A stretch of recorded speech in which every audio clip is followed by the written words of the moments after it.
How's everyone doing? Welcome to Boxing Hideout TV, home of the ass whooping. I'm a big fan of the trolls, by the way, boxing trolls. You got love here. We know how hard it is for you to put in all that work you do, pestering, bothering, kicking up dust to the establishment. They don't want to hear what trolls have to say until someone gets their ass whooped.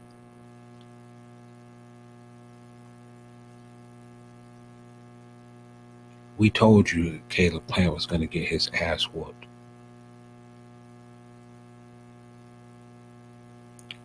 And that is going to be the topic of today's discussion. Today's discussion is going to be about these black-run podcasters.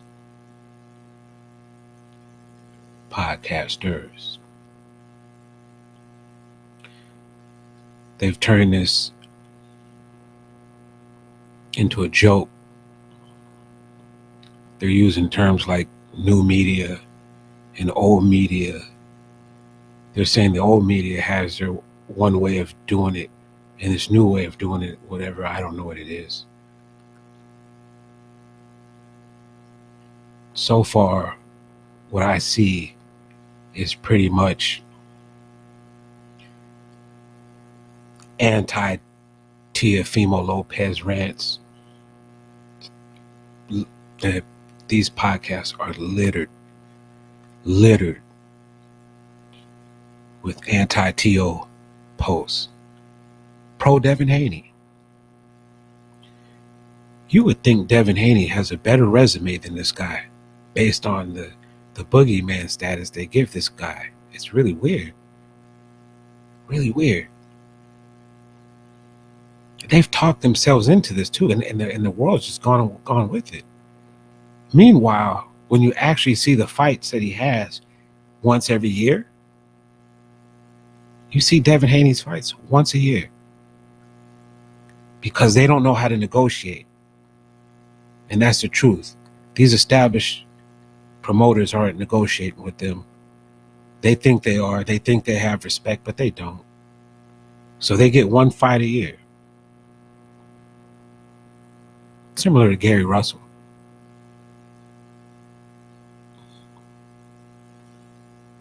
In this one fight a year, who has he fought? The greatest fighter he fought was Linares.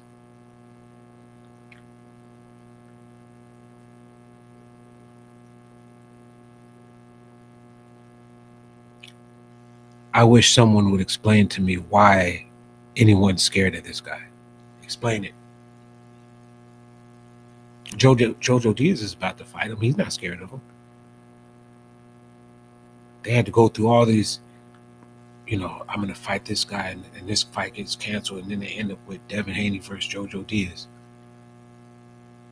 These are fighters. They're not scared of each other. They're scared to sit down at the negotiation tables and handle their business for themselves. So they get a representative for them. They'll get a Oscar or Bob Arum or whatever.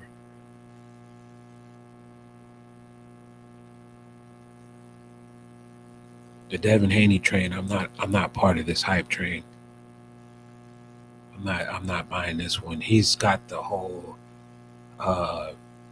hit, duck, have the referee break it up and then reset, move, jab, hit, duck.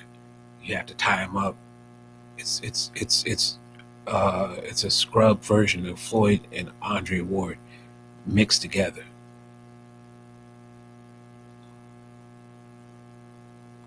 I respect his skill set and his willingness to call people out on social media.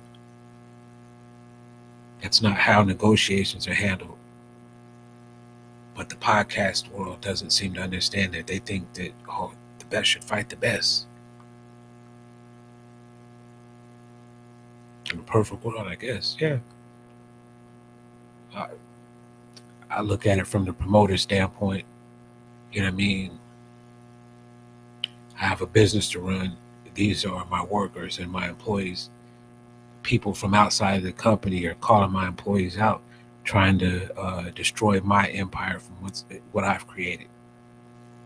Bob Arum is a brilliant businessman. He's weird, and it's a whole nother discussion for another day. But fact is fact. Oh wow, Teofimo's not undisputed. He keeps saying he's undisputed. He's got more belts than Devin Haney does. I don't care if it's one that he doesn't have. He's got more than Devin Haney has. His last 3 fights are better than any fights that Devin Haney's had in his career. Okay, their age difference isn't that big. There's not a big age gap between Teofimo and Devin Haney. Teo's not 5 years older than him and has 50 fights more. What Teo has is Bob Arum. Sure, they tried to cash him out against Loma. Didn't work. He lost. Loma lost.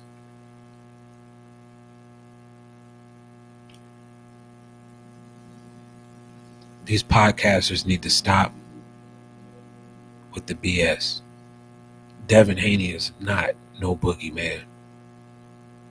Gamboa, shot version of Gamboa. He didn't hurt him. Oh, I beat him every round. Wow. You should. You should. He hasn't been focused on boxing in years. That was a check for him. It was just a check. He was in there to survive, not win. This fight is trash. The Linares fight. Once again, I beat him every round. Every second, every round. They have to create these new metrics for pillow-fisted fighters. You know what I mean? He was the first fighter to land 100 jabs to 0 jabs. Meanwhile, you got this dude trying to pretty much swing for Linares, pretty much just swinging for the fence. His only hope is to catch Devin Haney. Shot. He wasn't. That's not.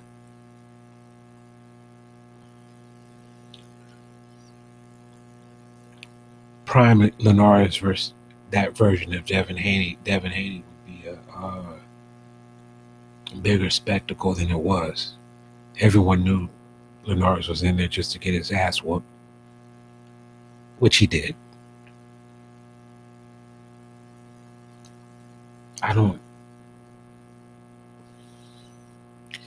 He clipped Devin Haney, but I don't know, man.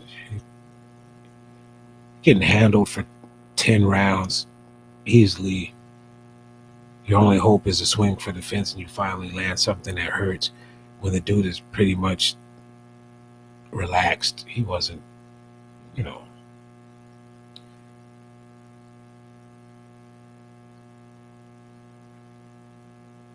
whatever his chin may be, Devin Haney's chin may be, we'll never know. Because once again, his fights are going to be avoided, not because of his skill set, because there's something wrong with the way that they are handling their business. All these other podcasters keep saying it's because of people being afraid of Devin Haney. Why? Why would they be afraid of it? Because he might hurt them with his punches, the punches he couldn't hurt Linares or Gamboa. Linares could have went to the nightclub after. He probably did, actually. So I heard rumors of him going to the strip club right after that. He didn't have sunglasses on. He wasn't beat down. He didn't have black eyes or brood. He wasn't messed up. He was target practice all night and left out there without a scratch on his face. But yet everyone's scared of that. Tank Davis gives you a reason to be afraid of, like, man, if I slip up with him, I'll get slept. What happens if you slip up around with Devin Haney? You're gonna get hit with a couple jabs? They're afraid of that? Really? It's bullshit. They're afraid of the negotiation tables. They don't like the way that the Haneys do business. Everyone that's black just wants to see him succeed because he's black. I get it. When the punches are thrown in the ring, the gloves can be black, but they could also be red or white or whatever color. That stuff doesn't matter, man. In the boxing ring, the race thing doesn't matter. In the negotiations, in the sideshow leading up to and after, and all the politics, that stuff is racial. But the actual fight itself is not. It's actually just two people going in there throwing them things. You can have corrupt referees and judges, but once again, that's not the fighters. They're not in control of that. You're not going to see a fighter like, "Hey, ref, come on, man. You're supposed to be on my side." It doesn't work that way. The judges could be corrupt, the referee could be corrupt, but the boxers, I guess they can be bought off. You know what I mean? Bribed. That's stuff that has to be proven. Anyways, the point I'm trying to make is Devin Haney is not the boogeyman that they've made him out to be, and it's embarrassing. It's just embarrassing, man, to see these so-called boxing experts, quote-unquote new media. It's so corny, man. That is so corny. Old media did one thing. New media just means you have to ride the coattails of Bill Haney and Devin Haney, even though they don't have a resume to speak of any kind. Everyone's supposed to be afraid of the boogeyman, Devin Haney. Whatever.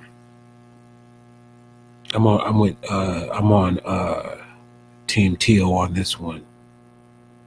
Here at Boxing Hideout, we root for the underdog. Right now, the media underdog is Teofimo because Devin Haney's got a full court press with social media. And he even says it. Hey, I got more followers than you. I'm bigger than you. Not because of actual accomplishments in the ring. Not because of actual accolades. Devin Haney's got one belt. And his supporters are coming to his defense like he has all of them. Teal's not the undisputed. I don't know why he keeps saying that. The only reason why he's not undisputed is because Lomachenko wanted to fight Teal instead of Devin Haney. Loma doesn't schedule his fights. Bob Arum does. Teal didn't schedule his fights. Bob Arum does. Bob Arum said, hey, we know who the real champion is. It's Loma. Okay? The WBA or WBC, whoever has that belt, whatever belt it is, they said, we want the better fight. The better fight was Teal. They thought they could win. They lost. Devin Haney didn't beat no champion for that belt. He didn't. So all you people saying, oh, he's the real champion and Teal's not. He's not the champion of that belt because the real champion decided to fight Teal instead, not because Devin Haney beat him or because he was scared of Devin Haney. You guys are clowns with that nonsense. That's some nonsense. I'm with Team Teal just to spite you idiots. These fighters ain't scared of each other.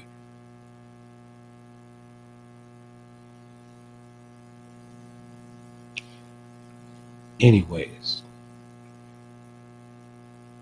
Visit boxinghideout.com. Get on there and chat with some of these fools.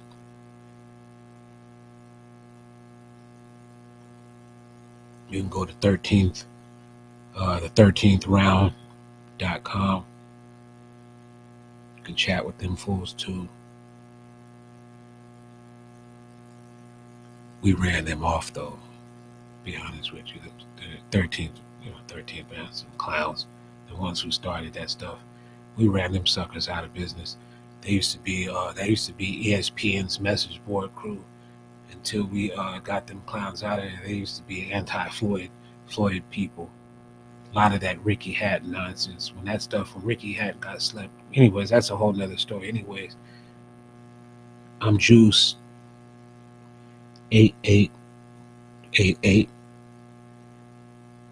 When you go to Boxing Hideout, you tell them you will refer to the site by me. And you might have some heated discussions, and they may say some rude stuff, but just man up and fire back. Anyways, I'm signing out. Once again, this is Boxing Hideout TV, home of the ass whooping, and I am your host, Juice Berry. Peace.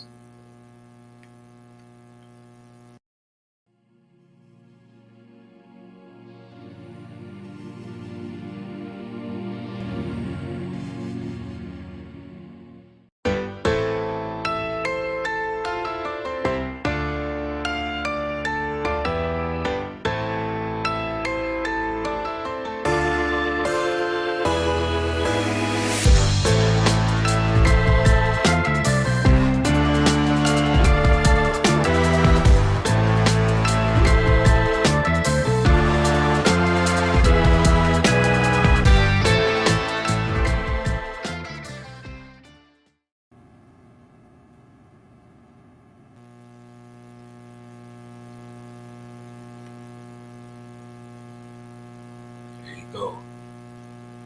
Don't forget to subscribe to the channel and like the video. Once again, this is Boxing Hideout TV. Peace.